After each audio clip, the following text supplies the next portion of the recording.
Thank you. Welcome, everybody, to our second special meeting of today. I'll call the meeting to order at 12:30. Are there any disclosures of pecuniary interest or general nature thereof? Seeing none. Item 4 is approval of the agenda as circulated. Be it resolved that the agenda for the special council session fire services mandatory certification of Thursday, June 9th, 2022 be approved as circulated. Mover? Councillor Philp, second. Deputy Mayor Gibson, all in favor? Carried. And item 5 is a presentation from Dave Dawson, Fire Chief, Fire Services and Mandatory Certification. So I have a motion here to get him on the floor. Be it resolved that council permit Dave Dawson, Fire Chief, to take the floor to make a presentation to council regarding fire services and mandatory certification. Mover? Councillor Hogg, second. Deputy or Councillor Booth, all in favor? Carried. Okay. Chief Dave, you're on. Thank you, Mayor Latchford. Council, thanks for hearing me today. I'm going to share my screen with a PowerPoint presentation. Ask permission. Did.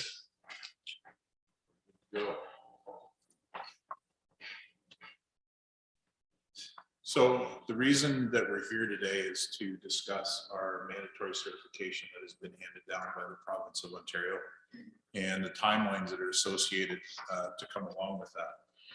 How the mandatory certifications are going to impact our fire department and specifically how it's going to impact our ENR bylaw. At the same time, we are called that council needs to review, or we need to review together our ENR bylaw so that it is updated. And we also need to look at the service mandates of the fire department to try and establish a direction where it is that you as council would like us to head. Whether we work in a direction of trying to be our own self-sustaining fire department. We've been through the meetings this morning with regards to finances and understanding what some of the costs are for us moving forward. The good thing is today, we're not here to ask you for any final decisions.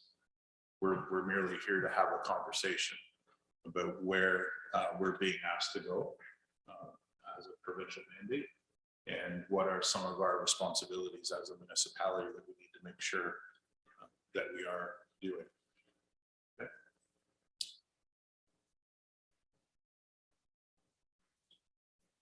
So in our mandatory certification, this was brought in originally was supposed to be in July of 2022, but it did get pushed through in May of 2022.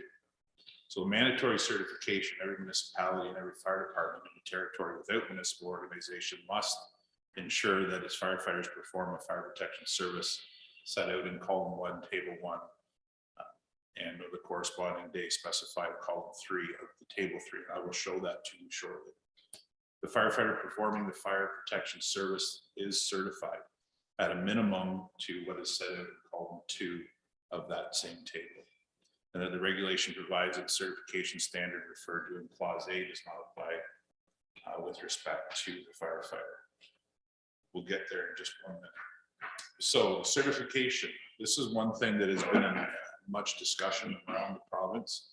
There has been many educational facilities that have given out NFPA standards, certification certificates over the years, but unless it was provided by the Fire Marshal's Office of the province, or that they were awarded the International Fire Safety Accreditation Congress and or a Pro Board seal, all of that education that was provided that says NFPA on it does not stand. So it has to come through an accredited facility, usually always through the Fire Marshal's Office. Okay, so there has been a fair bit of miscommunication. There's been a fair bit of confusion, certainly amongst our fire department, where we had firefighters getting their NFPA certifications from different educational facilities, but came to find out that all it really was a name and a gold seal. It wasn't pro board certified and it wasn't recognized for the fire marshal's office. So that kind of sets us back a little bit in time. But rest assured, our fire department, we're actually doing quite well. And we will show you that here soon.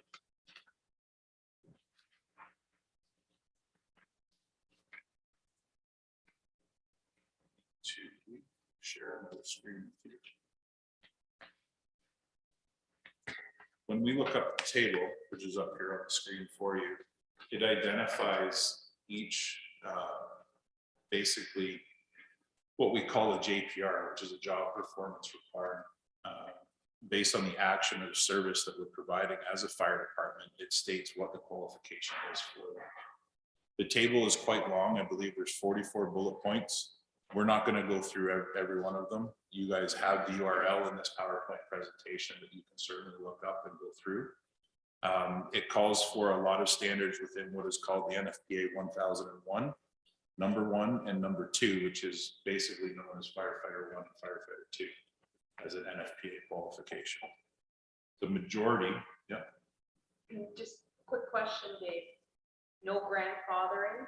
This is as it is as of July 2022. I'm going to come back to your question, Okay. but yes, there is. Okay. That'll be identified in another slide. Okay. So when we look at something like firefighter exterior attack, the qualification standard for that is already set out in firefighter 1 and 2, as I've identified to you. The good news is for us, 90% of our firefighters already have NFPA 1001 and 2. So we're sitting in a really good spot.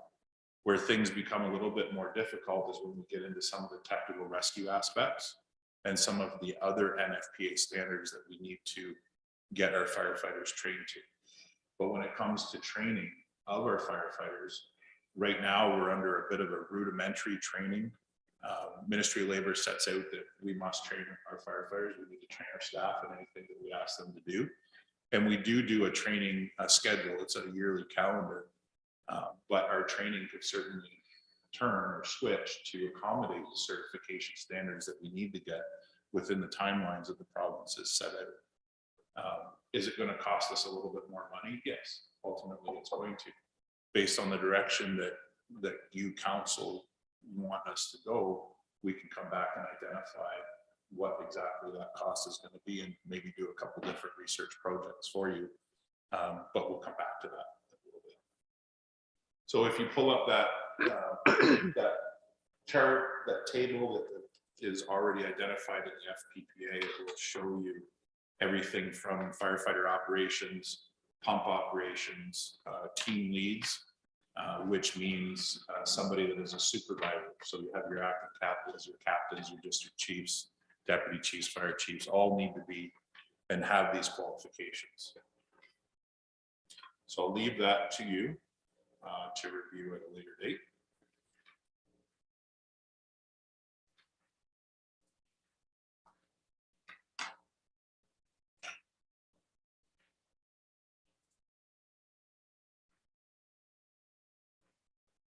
This next slide here shows the timeline proposed for the regulation, which to my understanding has been extended approximately another year.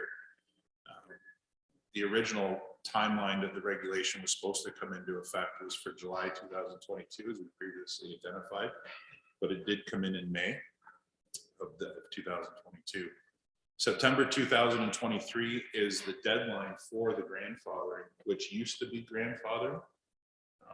Deputy, however, they now have a new program that they call Legacy. So if we have firefighters that have been in the fire service prior to, let's say 2018, we would be able to apply for Legacy to get them what was considered before grandfather. So they're still giving an additional opportunity for that to happen. With our department sitting at 90% compliant with firefighter 1 and 2, we're in a good spot to meet this timeline set out by the government. It's really not that daunting for us. Certainly when we look at the ENR bylaw and the services that we provide, which is a conversation we'll get into shortly, we'll start to understand the qualifications that are needed. And the decision by council is at what service level you want the fire department to provide its emergency services. Okay. And then by July 1st, 2026, when you do look at that table, they want everything from number 1 to 26 completed, and all of your firefighters certified to those levels to meet the JPRs that they've identified.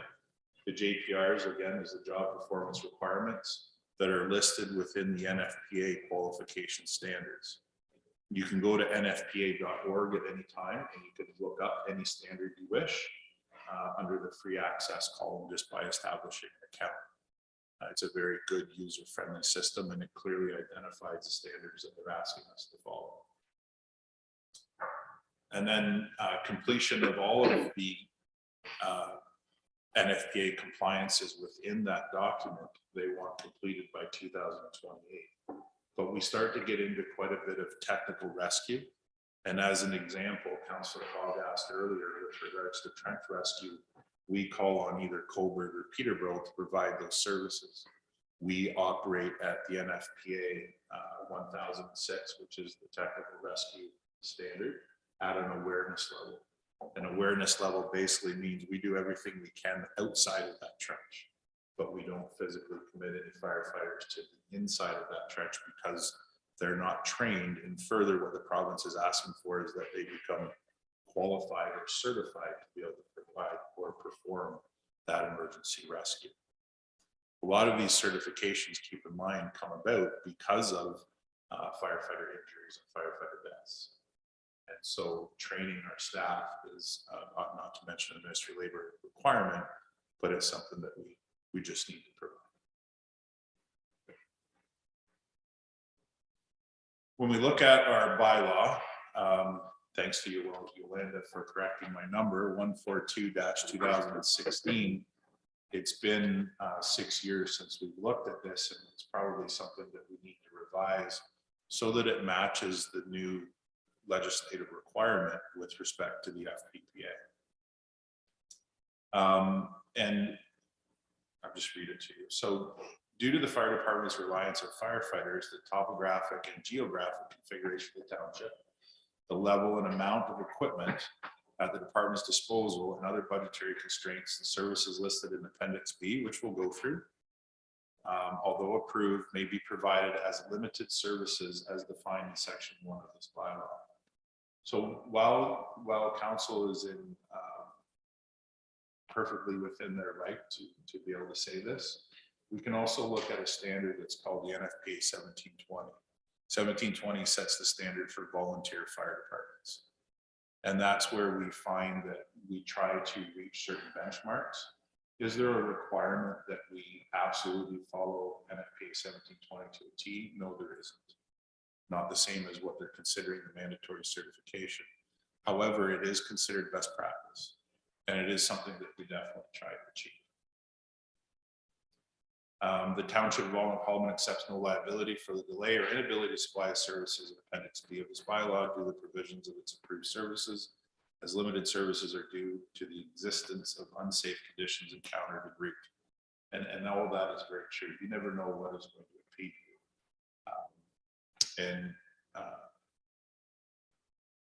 To you acting clerk count, it would be probably advisable that as we review this documentation, whatever ends up going to legal and how we align this with the new required certification and language that is being asked upon us is something I would consider important for future.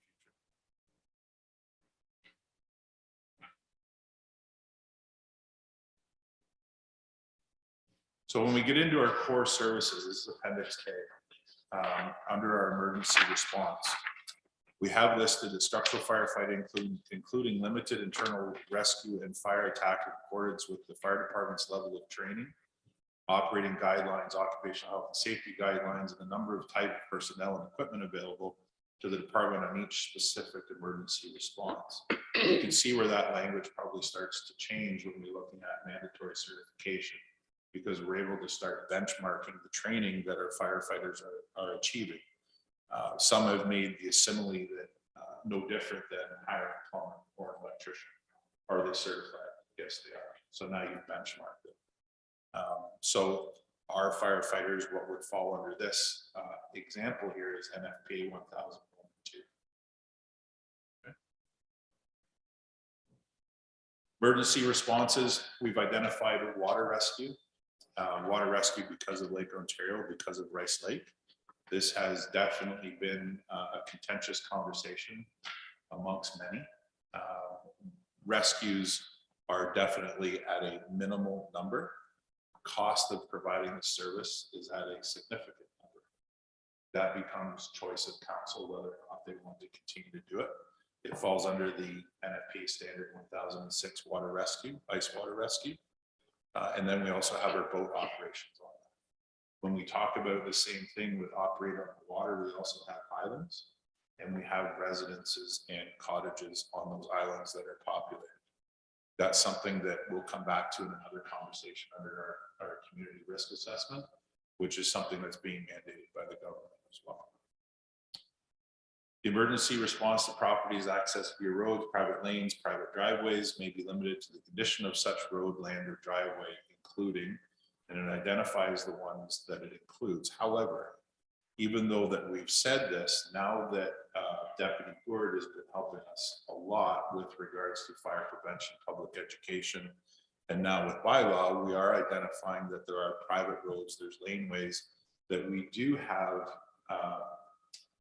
powers under the fire code and under the FPPA that we can ask owners to keep these roadways clear for vehicle access. If not for themselves, but for the public that they've allowed to go across the land under agreement to access other residences. So there's definitely things that we can do there. And that's something else that can come out in our planning for the future. Vehicle firefighting covered under NFPA 1002. Grass brush firefighting, the same. Our medical program, we've just gone through this with Base Hospital. That falls under the NFPA 1720 that I alluded to earlier. We have our hazardous materials is NFPA 1072. Should be noted there that every firefighter that goes through the training for NFPA 1001 and 2 usually always ends up doing the NFPA 1072 at the same time. So that's no big deal. Vehicle accidents are the same. Vehicle extrications are the same. Now that is somewhere vehicle accidents, extrications, we could probably combine that into being motor vehicle incidents if we were able to do a revision. And then transportation incidents is the same thing as above. When we get into aircraft and trains, we get into something that's called heavy rescue or heavy rescue extrication. And that falls under NFPA 1006 as well. Water rescue falls under 1006. We get into public assistance is the same. All the training roughly falls under the same couple guidelines. There's a lot to get through with respect to that training, and it can come at a significant cost. However, through the County Fire Chiefs Association, we've been able to reestablish our county training program, which has been running out of Roseneath Civic Center and the fire hall at Harwood, where other private facilities are charging $2,300 to $2,500 for the NFPA 1001 and 2. We've been able to accomplish it for $1,250 a student. So we have an agreement with our new hires that we will train them and we will teach them and give them the education of 1001 and 2. However, they have to do that training on their own time. We provide it, but we don't pay them to go.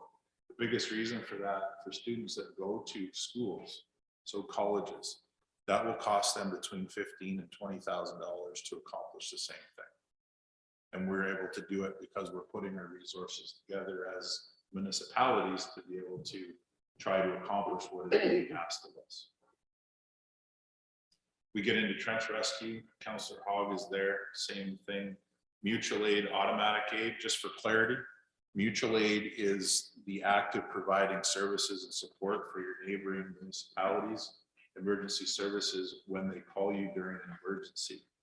Automatic aid is something that we have in an automatic aid agreement, example like we are using with Cramy Township for Lakeport community. Okay. That is where when 911 is called, they are sent automatically, And then in our agreement, if it is a major event, meaning something that will last more than an hour, we're called and asked to come in and take over.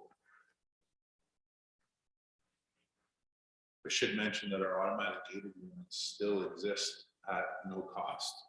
It just comes down to the fire chiefs sharing information at the end of the fiscal year to see if anybody's more in the pocket than the other person. There are a lot of other communities around the province that are charging significant amount of monies for automatic gate agreements and responses because those municipalities cannot provide adequate emergency response times within their area, and the municipality happens to have a fire hall that's closer. So it also is a whole lot cheaper than building a fire hall and staffing a second fire or fourth or fifth. We have a lot of our other agreements that are here, and number 21, fire prevention or fire prevention activities shall be provided in accordance with the fire department fire prevention and smoke alarm policy guidelines. That should probably say that fire prevention activities will be provided in accordance with the FPPA, because the FPPA far supersedes what our policies and guidelines would say. I'm happy to report to you though that our fire prevention program is, lack of a better term, lighting the world on fire.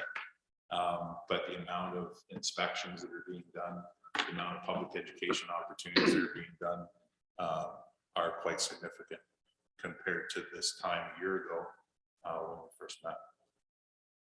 And then the use of the fire department apparatus and equipment will be limited to the above noted core services provided. That means that any opportunity to have a vehicle out in public, usually we need to come to council for permission. If the association has an event that they'd like to support, that is something that we need to bring to council. And hopefully that it is a breath of fresh air that the fire department does belong to council, doesn't belong to the fire chief, meaning me, and doesn't belong to the deputy, it belongs to you guys. So Appendix B identifies our mission statement. And our mission statement, and the mission statement in any business is something that is sometimes always an ongoing, or in ongoing review. And given the different parameters that we are being asked to comply to, provides us a really great opportunity. And I think that we're in a great opportunity right now where we need to do some very good investigating into research projects to try to figure out what does the future of our fire department look like. And then it identifies the primary goals. Goals are always changing. While some goals are being accomplished, some are always needing to be accomplished. And that's something that we could spend some time reviewing. The primary objectives of our fire department: to identify and review the fire service requirements of the municipality. So even in our ENR bylaw, this should be an ongoing operation for us to provide counsel, and it should be the fire department doing this research project for you. We need to provide administrative process consistent with the needs of the fire department. I can't tell you enough how good Diane is and the work that she does. Certainly coming in as your new fire chief a year ago, the knowledge that Diane has maintained with the fire department and the fire service is significant. Ensure that the firefighting equipment and operating personnel are available within the municipality to provide adequate response to a citizen's call within a reasonable length of time. That information, when you say those words, you can get the specifics out of NFPA 1720. And NFPA 1720, based on our population density, which is less than 500 people per square mile, we are to provide 6 firefighters in 14 minutes. That's a written standard. Okay. When right now we're providing, I believe, 5.6 firefighters. That's a yearly average in 17 minutes. It's close, but you can understand that when somebody's dialing 911, 17 minutes is a long time. 14 minutes is a long time.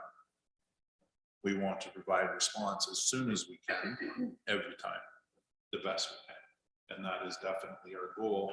When we go back up to another page, that would be a goal that we would want to try to achieve. Of course, everything comes at a cost, and that's where council gets to make those decisions. Provide departmental training to an accepted standard, which will ensure the continuous upgrading of all personnel and the latest techniques of fire prevention, firefighting, and control of emergency situations. This is where the mandatory certification comes into play. And this is where we can change this, where we have our core services meeting the NFPA standard, which also provides us a very good liability blanket. And it's something that is super important for us to try to get to. Provide a maintenance program to ensure all fire protection apparatus, included allied equipment, is ready to respond to emergencies. This is something that we have been through extensively. We have had to spend a fair bit of money getting tires updated, getting brakes updated, getting small things fixed on the emergency apparatus. And then when we look at a needs assessment for the future, this is something that would be identified, was identified this morning, but also would be identified in your master fire plan as to what your municipality would require. A lot of great questions get answered through those documents. You just have to be prepared and are willing to throw caution to the wind when you bring somebody in to do that and see what it is that they have to say. Provide an effective fire prevention program. No question, that is being handled. And that is first and foremost the most important mandate of any fire department and or municipality under the FPPA. We're mandated to provide fire prevention and public education, even before fancy red trucks roll down the road. We have to provide that. So that has been our big focus in this fire service, is to provide that for our taxpayers. Develop and maintain an effective public information system and educational program. Jennifer Steen has been helping us with that, and the social media posts that have been going out when we have something of significance is definitely, I believe, made an impact in the community. We have also been reaching out to the local schools because that is a great way or a great place that you can start to get the message home to parents. With our smoke alarm policy that we have put in place, every residence that we attend for an emergency, where appropriate. So if somebody has, for example, their parent is VSA or has a VSA in their house, which is somebody that has passed away, and we are doing CPR, do we spend time doing a smoke alarm check? No, we don't find that appropriate. But if we get called for a false alarm, if we get called for a kitchen fire, we get called for any fire, we get called for any accident, we do not leave the residence until we've inspected it and we ensure that there's working smoke alarms as per our fire code requirement. That usually means one on each floor, one outside of the bedrooms. And there should be at least one working CO smoke alarm in the home on the floor above a gas appliance. So that is coming, that we can get that out there as soon as we can. I'd love to sit here and report to you that what we're finding is the majority of people are in compliance. Unfortunately, we're finding that there's a lot of education that needs to be done in our community. We need to ensure in the event of a major catastrophe in the municipality that we have the assistance to cope with the situation. This is where your emergency management coordination comes in and your emergency management rooms. Primary one obviously is in Roseneath, secondary one is here. And these are areas that we are taking steps to become more and more educated in. Obviously with the storms a couple of weeks ago, there's other municipalities that have had to enact their emergency operations center. And not just for COVID, but actually for the reasons specified of what you need an emergency operations center for. And in the event that anything happens, you really do need to be well planned. Develop and maintain a good working relationship with all federal, provincial, and municipal departments, utilities, and agencies. I'm not sure about federal, and I'm not sure about provincial. I do know the fire marshal's office has been great to work with, but the other municipalities in this area are fantastic. And there's never been a time, a day, an instant when we've been out without help or without the ability to call somebody for help. And that's a huge hats off to the county for having that set. Not every county region within the province has that type of relationship that the chiefs do out here. It's pretty amazing. interact with other municipal departments, respecting aspects of fire in any given program. So we've been working quite hand in hand with CRAMI because of a lot of calls that go together, and we do respond together. And we have been working with Hamilton a fair bit. In the North End, we do work a fair bit with Trent Hills. And Chief Blake has definitely been an asset to our department. And we need to ensure that these objectives are not in conflict with any other municipal department. And our CAO, Troy Gilmore, has informed me that staying in your lane is the best possible way that we can ensure these relationships continue. That's good. Cole's notes on 1720. I just pulled these out so that you understand the areas that this standard identifies for you to follow. And it's just interesting information, but identifies how we organize our fire suppression teams. It identifies how we handle and deal with hazardous materials. It gives us great notes and ideas on how we can do staffing and deployment for emergencies. It identifies reporting requirements, just like using a program like FirePro, which is what we use right now. And that tracks every address within the municipality. So every time we have an emergency, we go to that specific address and we're able to build notes and we're able to build history on what it is that we're dealing with that address. So it all gets documented there. Fire suppression operations, emergency medical operations we talked about before. And one thing that is hugely important is quality management. How do we know what the benchmark is on how we can be better, or how do we know whether we're doing well? Somebody calls 911 and they get an emergency vehicle, the world has been saved. But how do we know we did really well? And how do we know what is better? And how do we know what we can reach for? So following a standard like that just makes sense because it gives us great documentation to go by. We look at this here is an old organization chart of the fire department that probably needs to be updated today. In fact, we have two deputy chiefs. The other deputy chief is the infamous Mr. Alan Shepard. And Alan is definitely a great historian and a resource when it comes to historical and sometimes hysterical stuff with regards to the fire department. And then we get into our stations. One of the things that we've been going through just recently is creating and updating our job descriptions for our volunteer fire staff. Through the NFPA, through the FPPA, the jobs that they're performing as a district chief, as a captain, as an acting captain or firefighter are significantly important. And while the term volunteer usually gets kind of hung on the clothesline as a bit of a term that's flopping in the breeze, the service that these guys provide is hugely important and is hugely demanded on somebody dials 911. So it's twofold. It's for us to understand how important their role is, but they also need to understand how important their role is.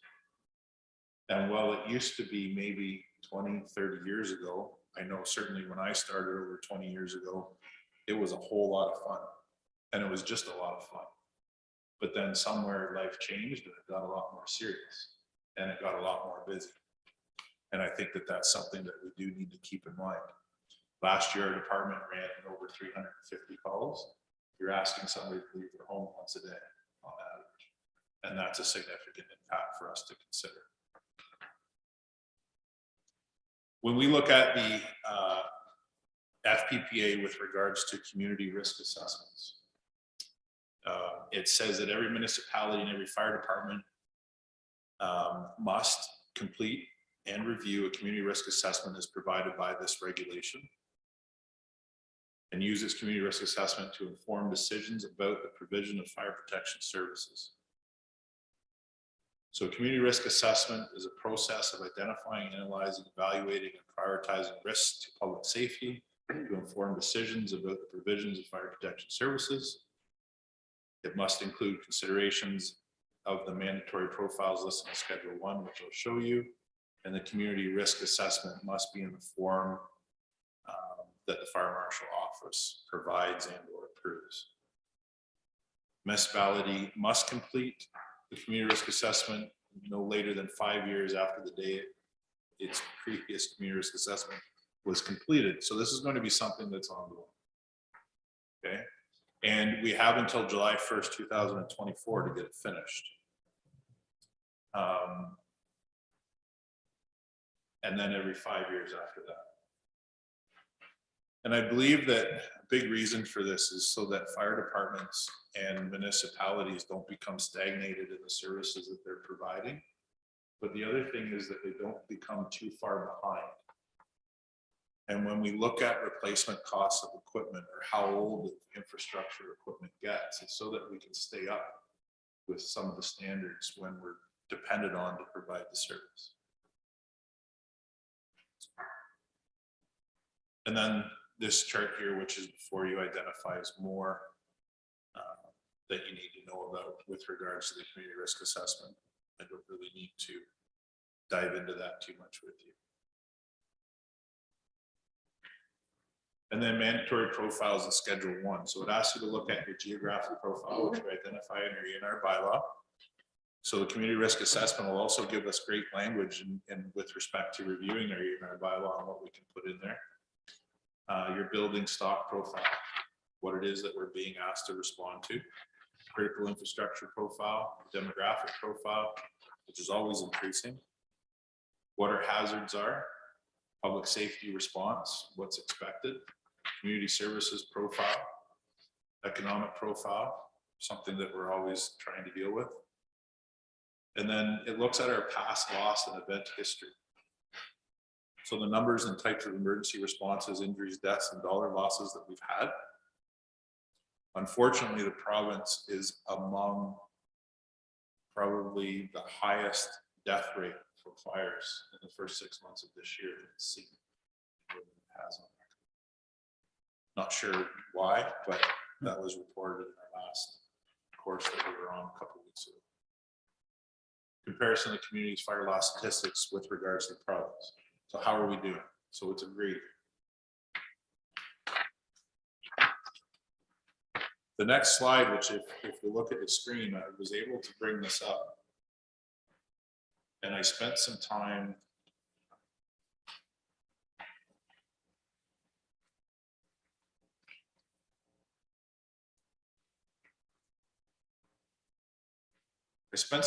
plotting our calls from 2021. I'm just going to blow it up here. Okay. Those are 352 calls, and that shows you where the majority of the calls are coming in from. On the left-hand side, shows the addresses.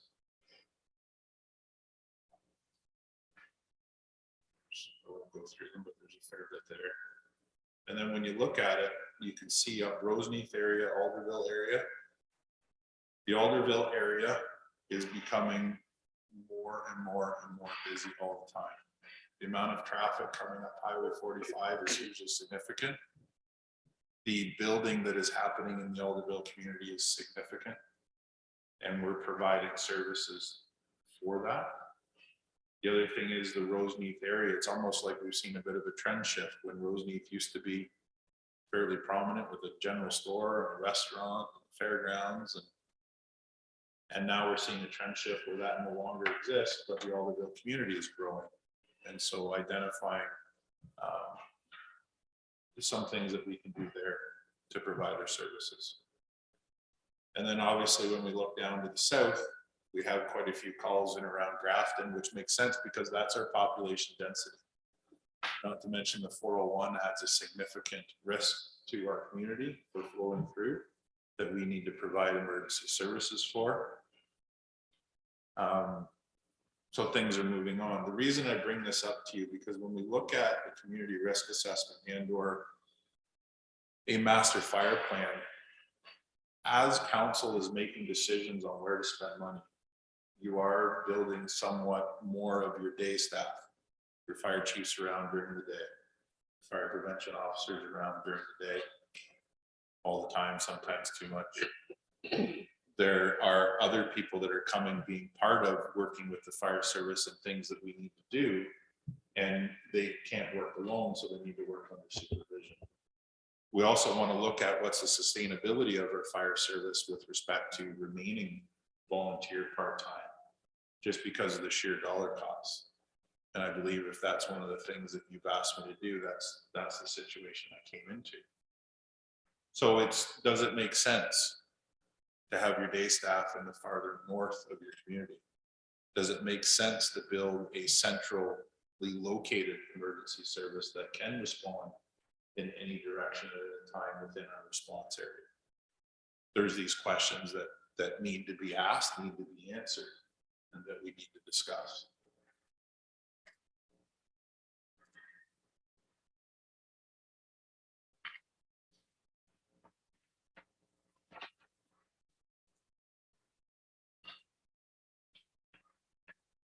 And then the master fire plan, what is it? So it's a document that assists an organization in its endeavor towards looking into the future needs of the community.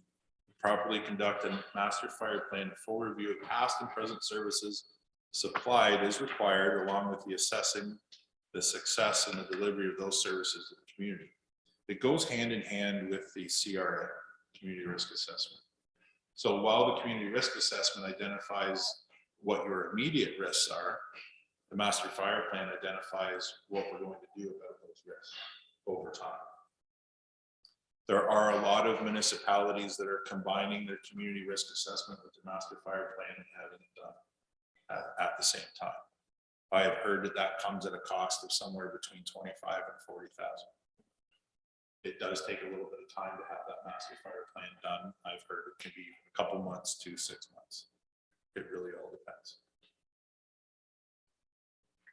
I put this map in the presentation because this came from the Lumex presentation that was identified when an individual took every fire station within Northumberland County and drew a circle around it that was an 8-kilometer radius. Are you familiar with this? When you look at this picture, you can see the redundancy of services provided. And what I mean by that is look at the overlap. So it's a known fact that an 8-kilometer radius is a reasonable response expectation or distance. We can go further, but your customer, which is your taxpayer, is waiting longer the further you go. But then when we look at the overlap of fire stations within, we have certain populous areas like Port Colborne. Do they need a fire station? Absolutely. But do they need 2 really close? Is there an area that we can look at combining services? And I want it to be very clear that it makes no difference to me. I'm happy to remain a self-sustaining Alderman Fire Department. I'm happy to have conversations with neighboring communities to say, is there somewhere that we have duplicate services that we can save our communities money? What does an amalgamating fire department look like? I don't know the answer to those questions. I'm just bringing those questions to you. And I think that this map helps identify, holy smokes, we've got a lot of areas that really overlap. Is there something that we can do to save our taxpayers as a full dollar yet provide service? Do I believe that amalgamation in its entirety works for everyone? No, I don't, because I've seen some departments get way too big. But is there a service that can be provided that makes sense, that becomes a less draw for each community? Certainly when you look at what has been a hot topic here in the Haldeman community is land labs. When you look at the potential of a development, you can see that the Crammy Fire Station is so close, and within that 8-kilometer radius, what do we do? Do we build a new fire station? Do we pay Crammy for automatic aid? Do we look at an amalgamation of services that makes sense because it saves everybody money? I don't know what the answer is. And then at the end, 5 questions for you as discussion. What do you see? What do you think the future is? Based on your knowledge and experience with the community, where do you think we should go? What's your vision? Thank you. Thanks, Dave. Thanks, Dave. I love the mic. Council, do you have any questions or any comments that you'd like to make on this presentation? It's a good presentation, I can say that. Councillor Booth? Yeah, through you, your worship, to the chief. So Dave, could you tell us, so do we have a community risk assessment now? No, sir. So that has to be done. And our master fire plan, do we have one of those now? Not to my knowledge. So then we're gonna need both of those before 2024, right? We need the community risk assessment for 2024.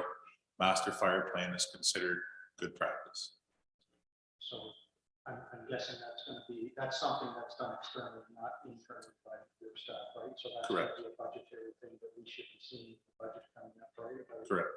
And I believe it was in the budget before. I think the previous chief had it in maybe a year or two ago about money for a master plan. but I don't think we ever went through with it or whatever. Can't remember. Worth looking into. But it's good for 5 years, right? The community risk assessment's good for 5 years, yes. Yeah, your master fire plan you can do whenever you feel the time is right. I'm not 100% sure on what the mandated requirements are, but I don't believe there is one for master fire plan. It's just considered good practice for the municipality to have a third party come in and suggest what it is that you should be doing. So like you said, it's probably a good suggestion that they both be done at the same time. Probably a little bit of a cost saving maybe if you have them both done at the same time. So it is because there's some information, if not a lot of the information, the community risk assessment is going to be put into the master fire plan anyway. So it's kind of doing it both at the same time. Thank you. Anyone else? Councillor Phil? Thank you, and through the mayor. Dave, I'd be interested to know what the conversation is like when the chiefs get together of the other municipalities as to what they think is the best fit for the future of the fire service. Is it more regionalized? Does it stay the same? Is there any agreement on the direction that they feel fire should be heading? It's a good question. Most of the conversations pretty tongue in cheek and a lot of fun. However, with regards to the Lumex report that came out, I do believe that there are a lot of different municipalities that have their own opinion on the way things should go. And while I don't want to feed you a salad of an answer, I do believe that that's a question that should be answered at the CAO level, along with the fire chiefs. I do know that in conversation, as example, with the fire chief from Crammy, who has had a conversation with the mayor from Crammy, said that they would be interested in a conversation of what does it look like together. That's not to say that it's going to happen or should happen. That's just to say that, hey, you know what? They're interested. As far as the other municipalities go, the conversation does bounce around the table a little bit, but there's never been any real definite, nail it down, quantifiable answers. Okay, and the county has the county ever provided input that you're aware of to how they might play a role? Not that I'm aware of. The only time I remember something happening, this would have been in Durham region when the provincial government was hinting at or looking at moving municipalities, fire departments into regional fire departments. Which happened in Kawartha Lakes when Lindsay and all the smaller municipalities became Kawartha Lakes, Correct. right? They amalgamated, I believe, before the provincial government was looking at it. Or in the process of that, because at the time, I recall they had a really good mayor who was supportive of making sure the fire services didn't fall behind. And, Yeah, and and again, made I- some significant changes that have worked well for the whole unit. This is a fairly old map, I think, is it not? Old? I'm not 100% what year it was made. I think I've seen it over the years.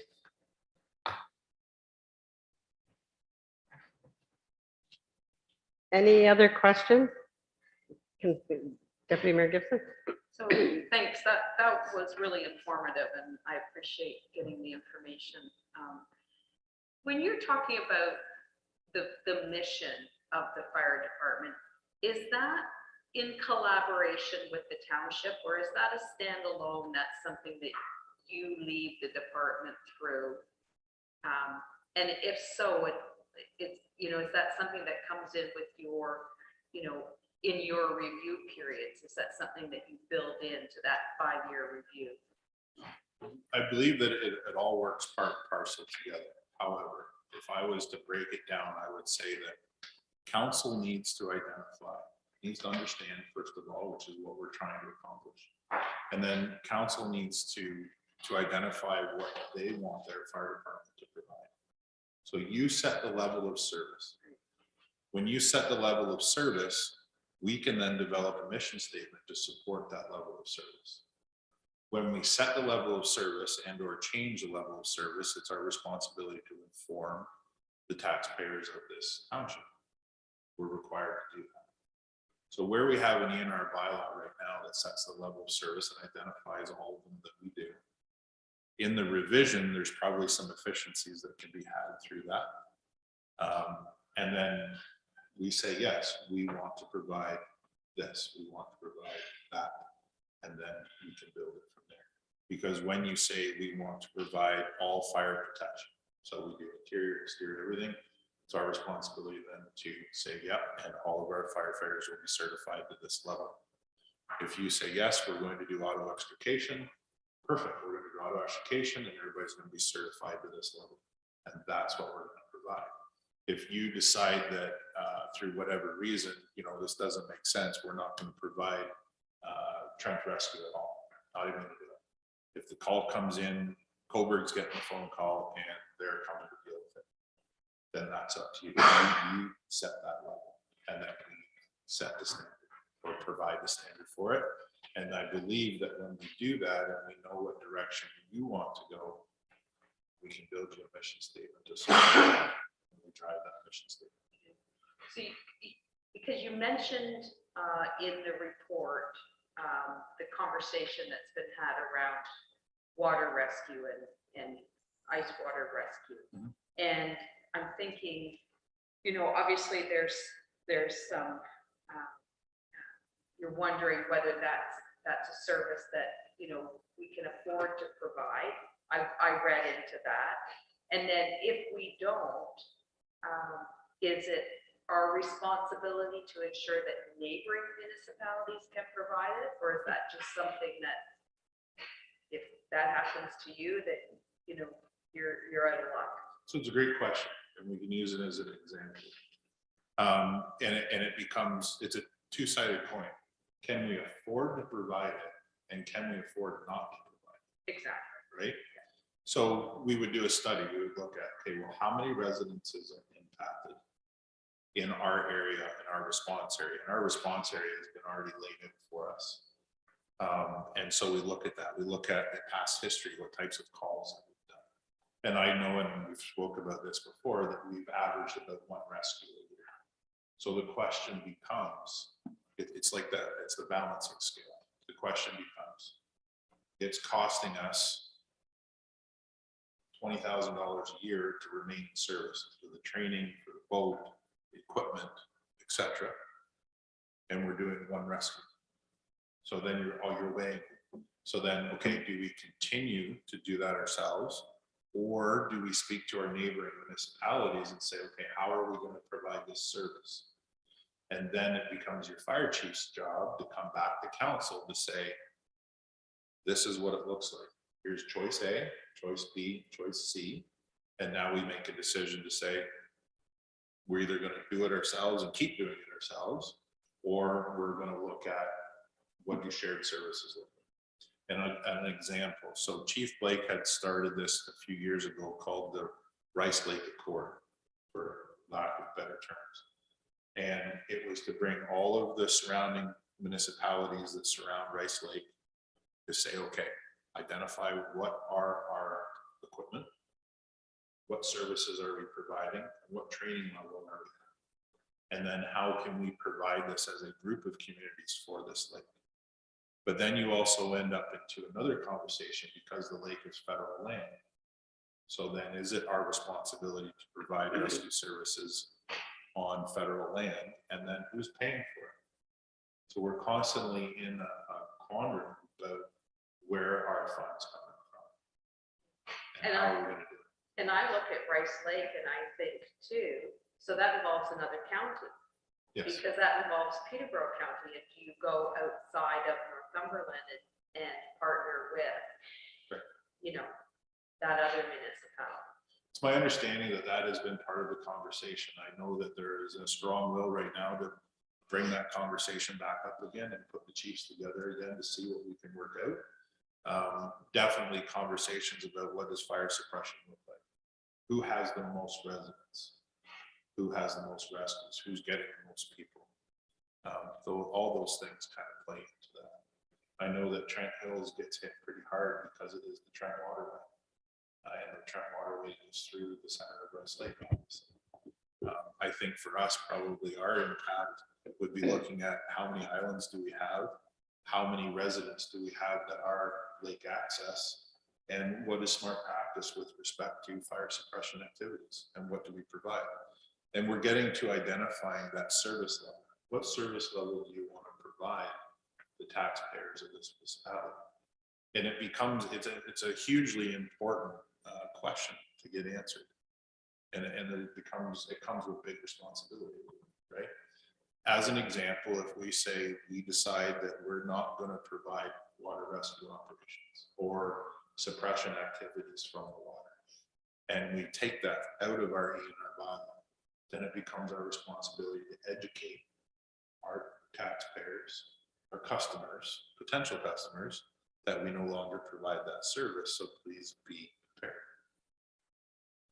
Then that comes with the ramifications of taking that out of there. However, that becomes your guys' decision, not mine.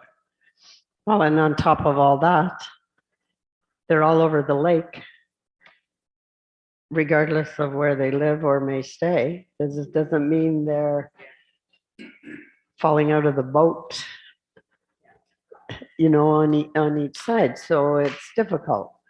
And we have the Coast Guard on Lake Ontario, which takes some pressure off all year round.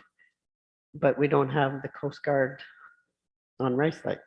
That's true. In Lake Ontario, as a specific, we do land-based shore rescue only. Yes. Our vessel is not big enough, nor are our firefighters trained to be on Lake Ontario. It's too big a lake, it's too big a risk. And fortunately, having the Coast Guard here is a significant asset for us when we can get them. But we have had a call when they were not available, and we were still limited as to what we could do. So again, it becomes training our firefighters as to their limitations on what they can do and can't do.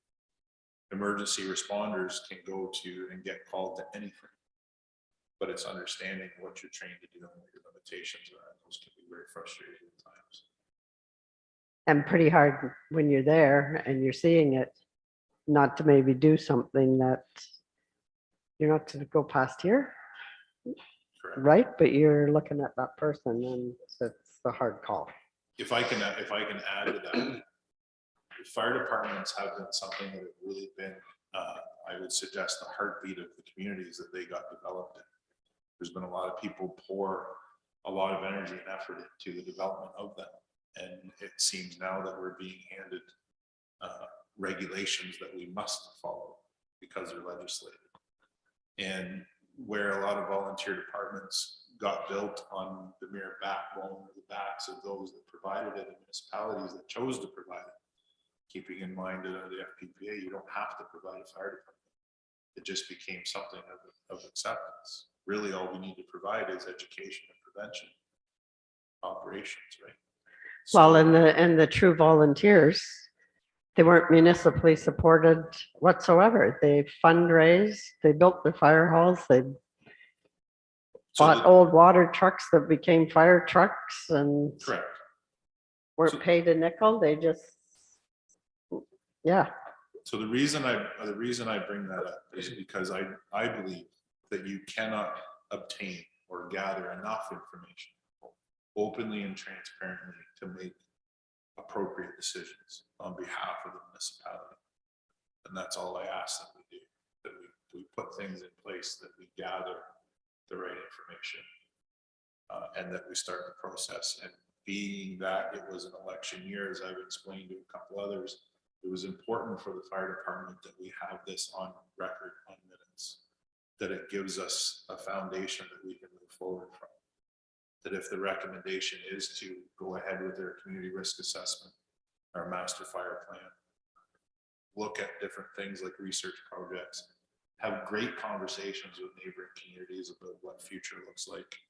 Any and all of those options and opportunities are available to us. There's no door closed. So we're at a very, very good time for that. Especially for the next budgets.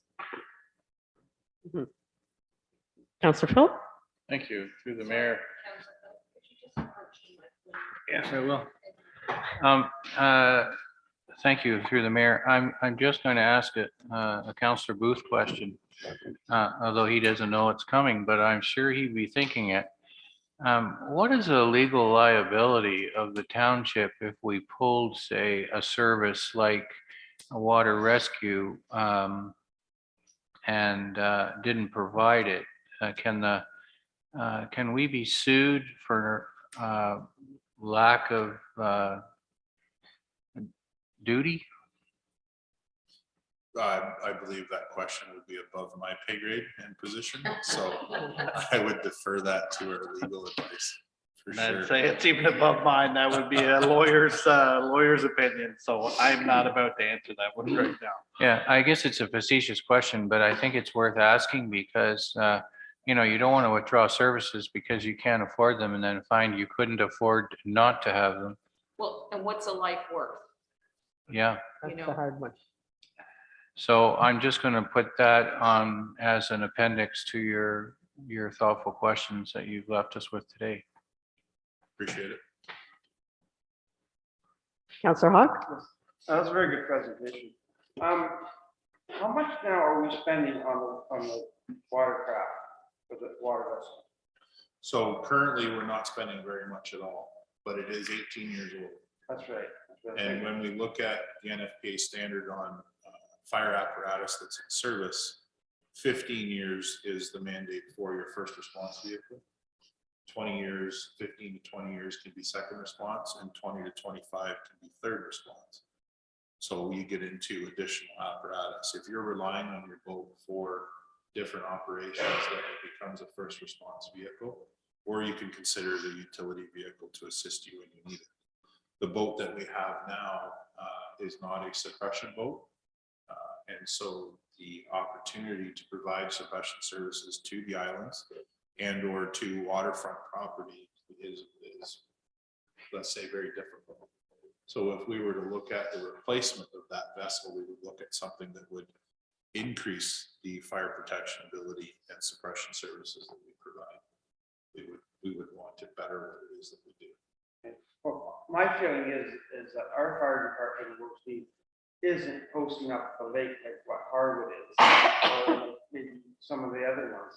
So if we were to replace that boat, how much would we be, if we were just going to do the fire rescue like we do now, how much would it cost to replace that boat? So if the current boat as it sits, Roughly, yeah. probably would cost you around 30,000. Okay, so if council decided that we're going to do this, what would you put that money in that do we need with like some other type of rescue? What would you think? That's a great question.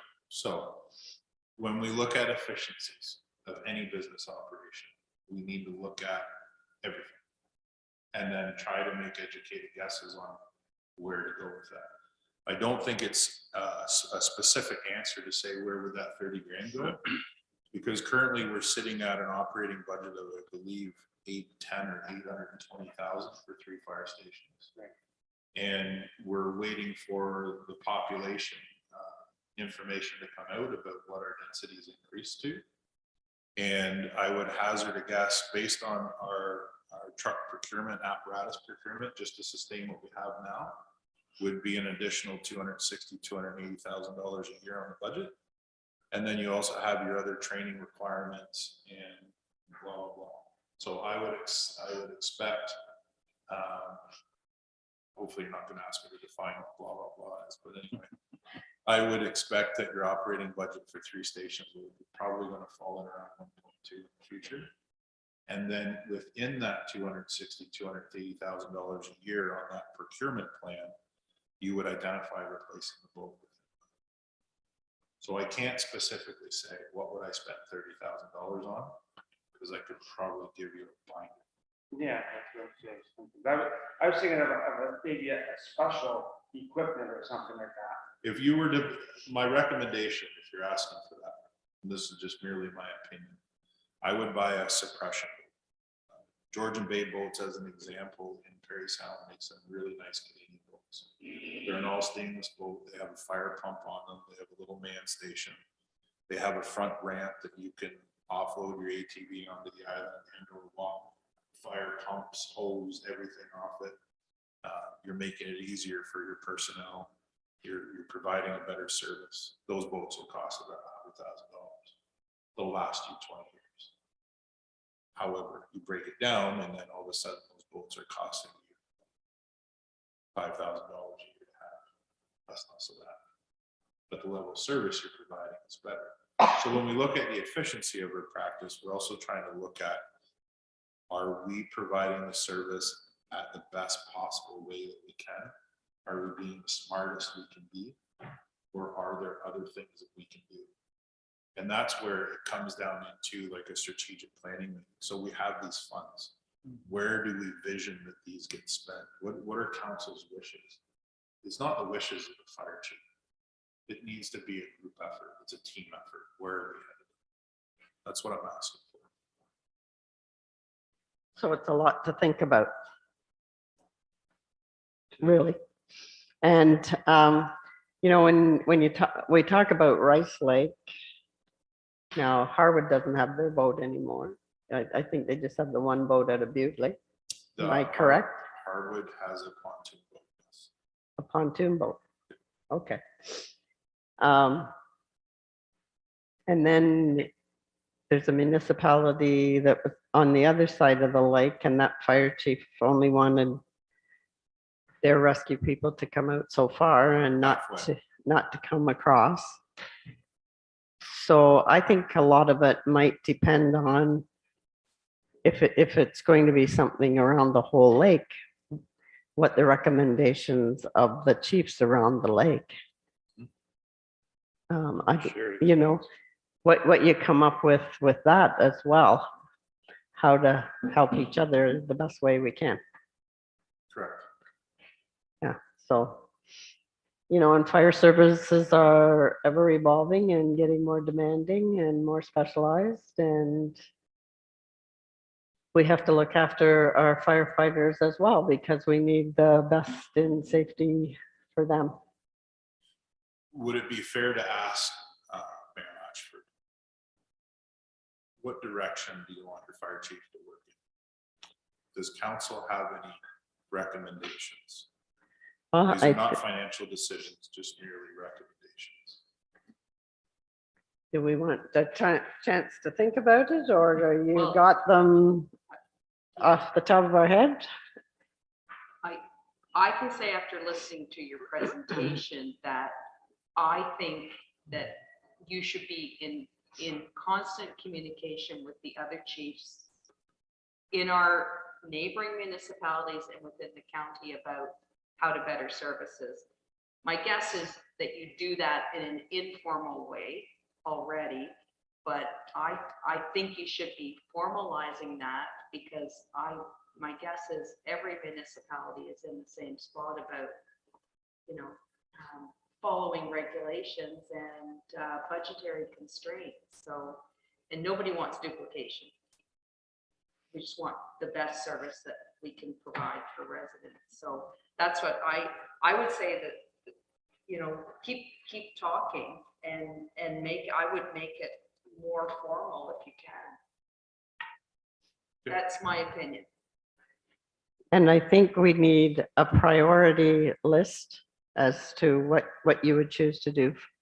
Most important thing that your fire services wants to do first, and then kind of come down as to the priorities, because we know we're not going to be able to do it all financially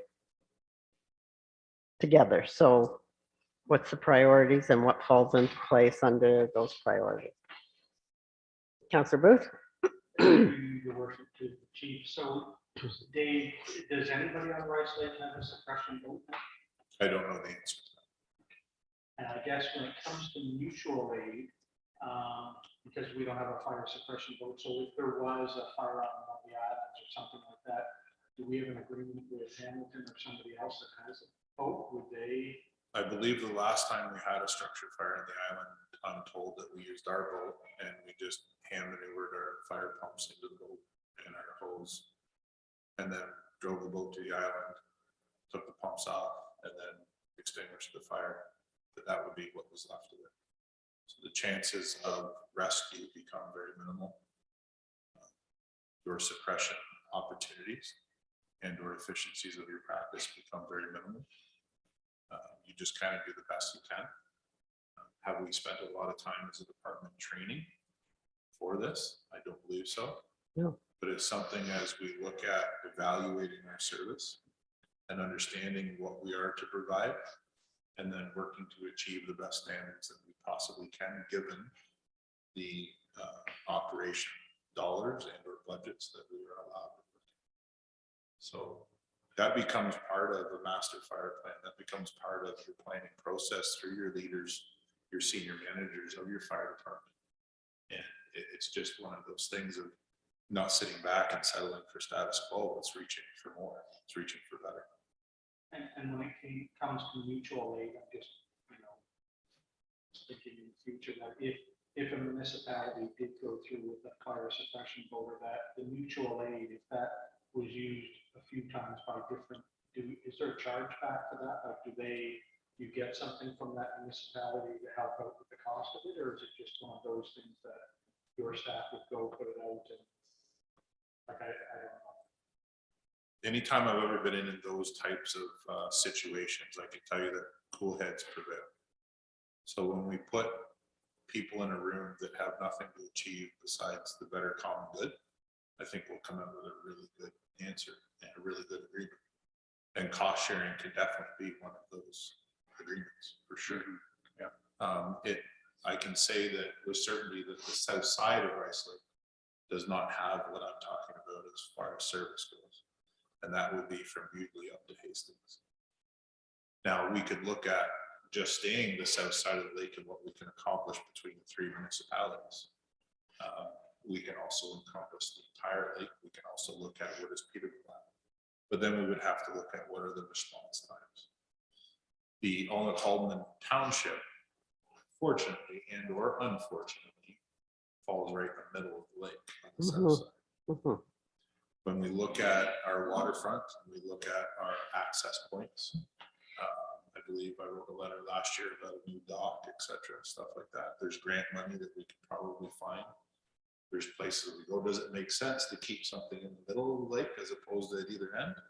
You're either gonna have one in the middle or you're gonna have two at either end, but you're probably not gonna have one at one end. So it's interesting conversations and great points, and it's stuff that we need to investigate. Or we could spend the next 5 years just spinning our wheels and doing nothing and end up with the exact same conversation. Our CEO will be retired by then, so it'll be fine. Well, that's why it's definitely, Maybe. it's a good point that hopefully these conversations and fire chiefs can get together, and it might be a good thing. Just what you talked about, that the three of us on the south might want to look at a cost sharing thing and splitting the cost of that, and you know what, if it happens to be us because we're in the center, that we have the guys that are, because obviously it's the training aspect of it too. You just can't buy $100,000 boat without getting training. So now that you bring the training part up, and this is where we have these layers that we build from. Does it make sense for the Alnwick-Haldeman Fire Department to train 44 firefighters in boat operation because it comes at a cost? Does it make sense for Hamilton and or Trent Hills Hamilton, both their North Stations and or Hastings, does it make sense to train every person? Or as Deputy Chief Robinson brought to my attention was, do we look at teams? Do we look at building great teams that can respond to deal with this? So now we train 6 people from each station instead of the entire station, and we go with who's available. And so we're also looking at a cost savings. So it's a great point. And we can't do that with Fire 1, Firefighter 1, and Firefighter 2, by the way, and or our core services, which would be auto extrication. But as an example, heavy rescue operation, there's a standard for that to be trained to. And one of the things that's not in our bylaw is that we provide heavy rescue operation, including extrication. We have 3 Trans-Canada rail lines that run through our municipality, 18 kilometers worth. We have the same of the 401. Our firefighters are doing operations that they haven't necessarily been well trained in and or certified in, and we owe that responsibility to. That makes sense? I think the directive to you is that I think it's very clear that council wants you to explore what options might be out there to share the responsibility around the lake. And, you know, what kind of a financial structure we could put in place to help spread the cost, spread the pain. You know, Terry's point that, you know, one fatality is too many is absolute, but, you know, maybe should not be borne by home called or home. So I would say go back, do your homework, come back with a really solid, well thought out recommendation, which you're quite capable of doing. And I'll try not to be long in the tooth. Councillor. Yeah, like I am. Thank you. Gee. Do you feel that now that the municipalities are more open for cost sharing than what they were 20 years ago or longer? I think every great relationship falls on the personalities involved. I mean, there's different training and everything now than what there was, and liabilities and more that comes down from the province. So I just wonder, is there more flavor for a cost sharing project in your opinion? I think it depends on the municipalities individually and their financial status. I think the pandemic has obviously changed everything. Yeah. I know certainly going into the pandemic, I would get asked a lot of questions in my former job about, well, what do you think this is going to be? I have no idea, because we're in uncertain times. I think that the burst of the GTHA has significantly hit all of the communities in Northumberland County.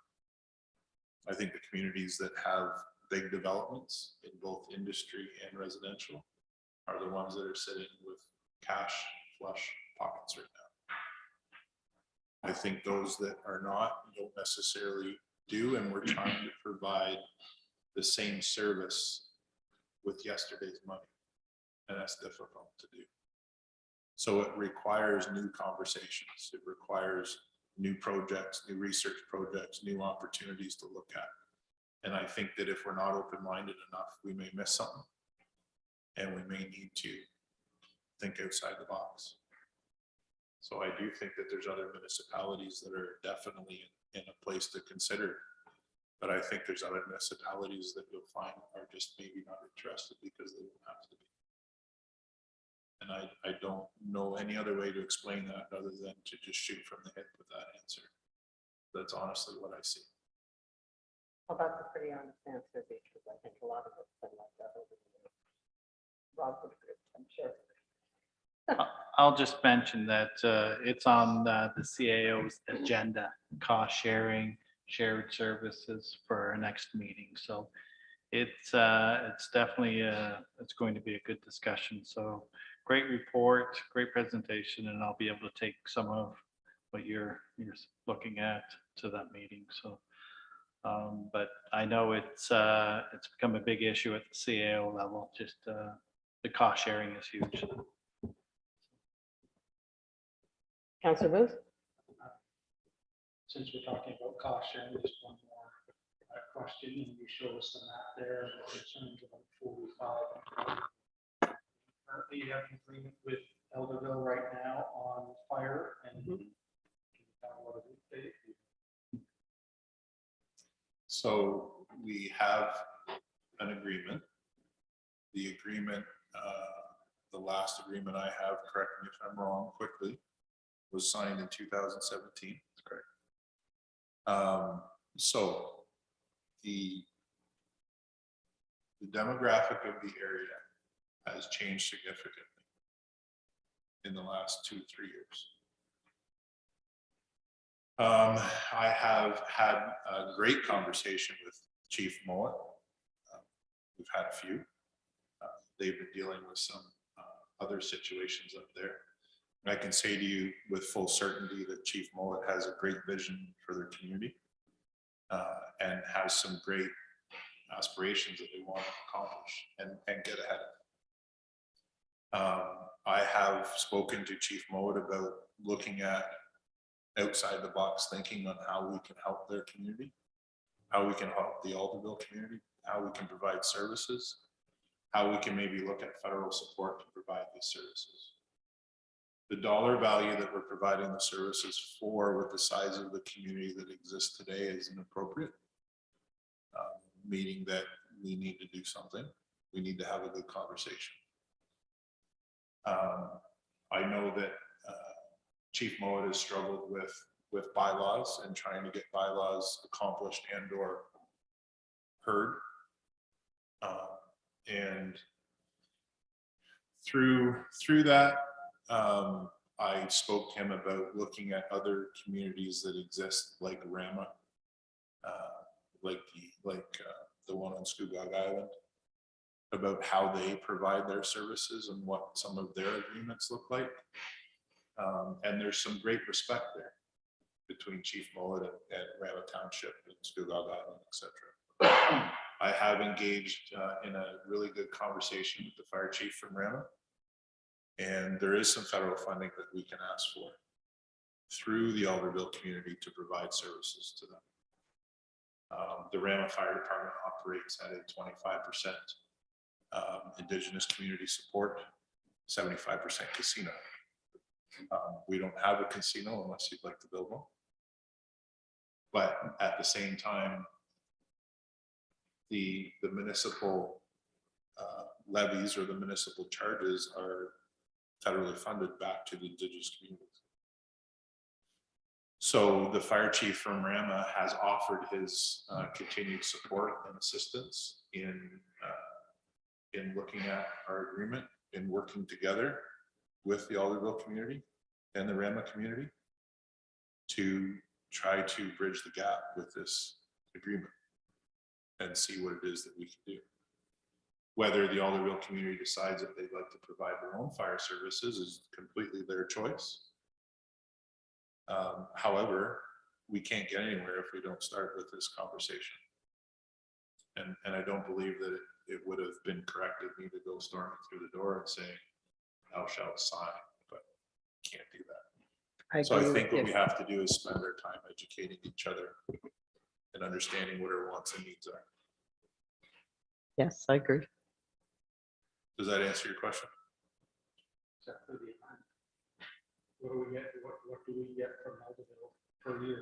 $41,083.27. Okay, thank you. Did you have your hand up? No? I was scratching my head. Oh, okay. I just caught you to the corner of my eye. Anything further? No? So we'll look forward to you coming back with lots of information. And this was an excellent presentation. Thanks for taking the time to listen. We like taking the time to listen. We're good listeners. Right? Yeah. It's, there's more demand.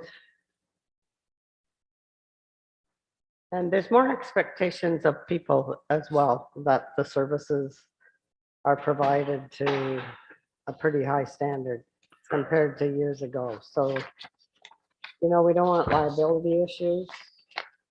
And we have a great fire team. The both of you are leading it well, so. And we want to keep our firefighters engaged. We spend all the money on training uniforms, everything. We don't want to lose them. So, It's coming. yeah, we're really, I think we're really coming along well. So, Thank you. okay, you have a question? I just want to know if you wanted a resolution to ask the fire chief to investigate possibilities and prepare a report and bring back for future consideration. Yes, we do. Thank you, Pat. Who would like to make that motion? Do you want Pat to repeat it? No, I'll Moved support it. by Councillor Bruce, second by Councillor Phil. All in favor? Give him a little something to do. Carrie. I